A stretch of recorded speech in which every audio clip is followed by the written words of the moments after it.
Okay, here we are for round 2 of FNM in ReRoll Games. Shout out to ReRoll Games for letting us have us. It's Irving up top versus Peter down bottom. So turn 1, Irving's got an island. He's going to end step opt. Peter at turn 2, Servant of the Conduit, which is pretty sweet. He goes to untap there. I think that was a little bit ambitious there, Peter. I mean, surely he's got second land. I think he kept to 7. If I was Irving here, I would have lightning strike the Servant of the Conduit now, just because you know, he can play a 4-drop like a Chandra or a Bristling Hydra, which is incredibly hard to deal with. Come on, have the negate or sensor. Oh, damn it, Irving. Oh well. That's unfortunate. Now here, I definitely would end step kill the Servant of the Conduit now, just because you're not using your mana. Yeah, so he's not using his mana there. If I'm reading that card correctly, I'm pretty sure it's a lightning strike. I could be wrong.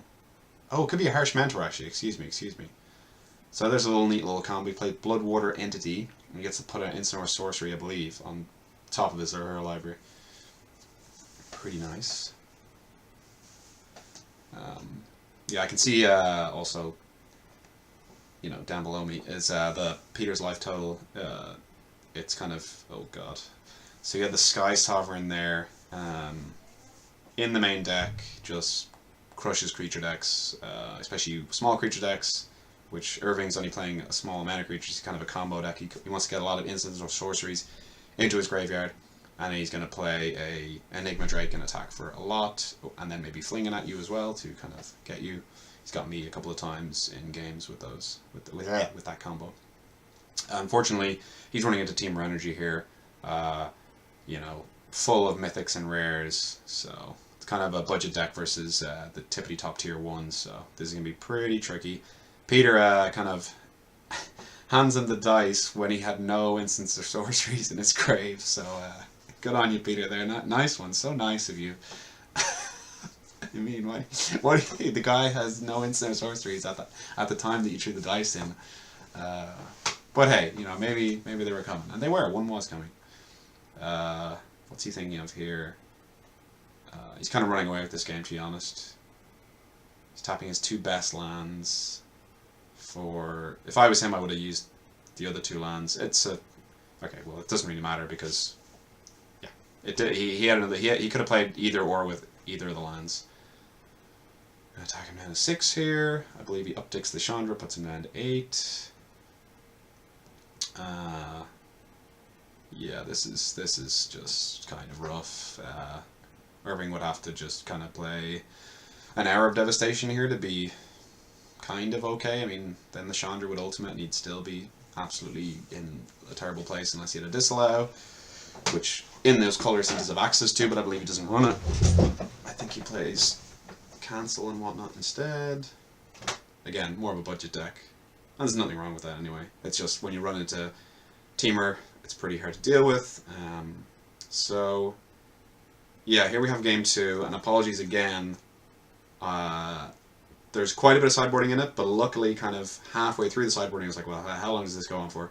So I kind of just started skipping ahead. You can't actually see that skipping. You'll be able to see the cuts, but you don't see it on the bar or anything in the VLC player, so I will...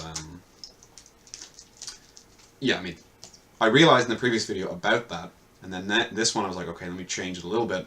And in the third video, there'll be hopefully no sideboarding video content, and then in the 4th video, or even, yeah, 3rd and 4th, hopefully be absolutely none, or a bare minimum of it. Like if you want to talk about the sideboard, you know, Teamer's an incredibly hard deck to sideboard against, especially with the additions of, you know, I think it was Peach Guard Note, which is Reed Duke, William Jensen, and Owen Turtenwald. I think those are the 3, and they had a Teamer at Worlds, and they added 2 sideboard Gearhulk and a Glimmer, kind of more controlish to kind of break the mirror and get more advantage.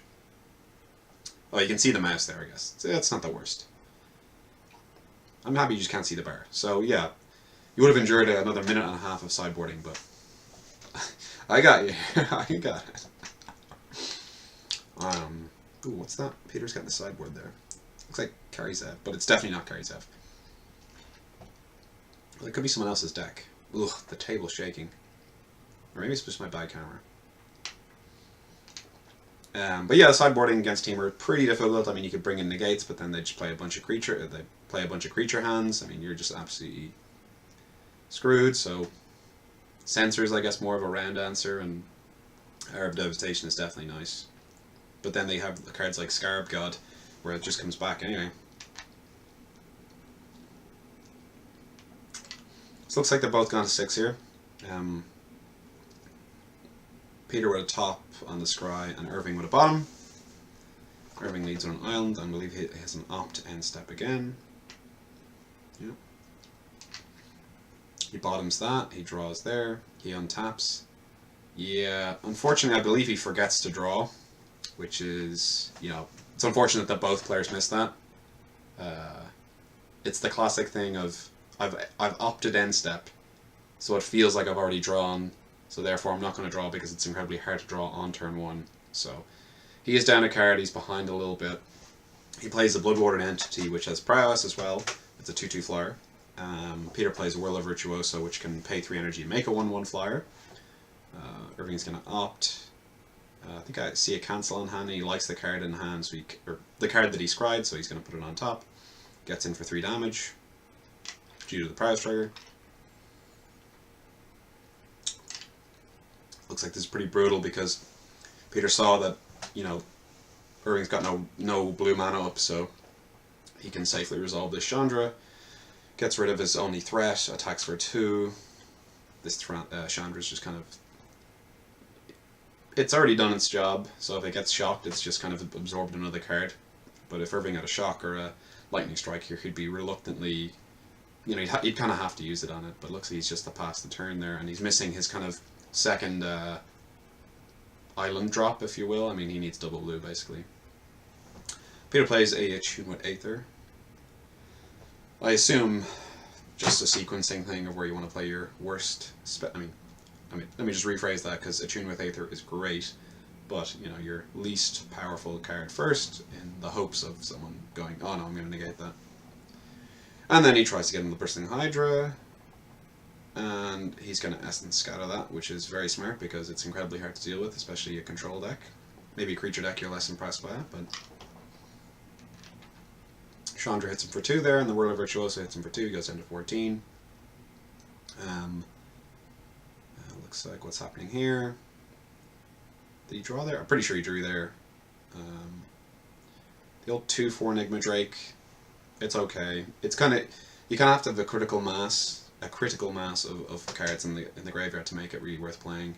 I remember one game where he played, what was it, like, it was strategic planning, something else, and then the card was ridiculous. He tacked for like 11, I took the 11, then he flung it at me, and I just felt gross.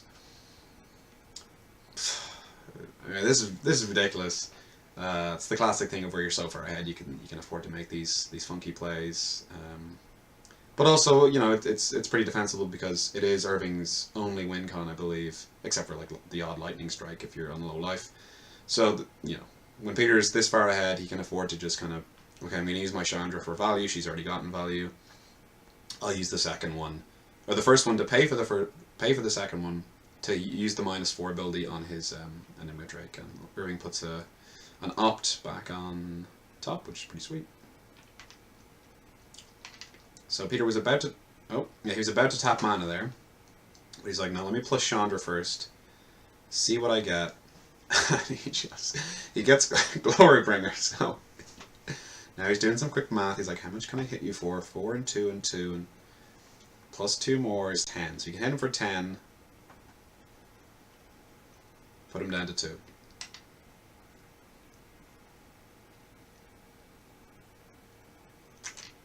I believe did I miscount that? I might have miscounted that. Apologies if the life totals are wrong, but they're pretty accurate, so. And this board state is just, there's the handshake, and thanks for watching, guys.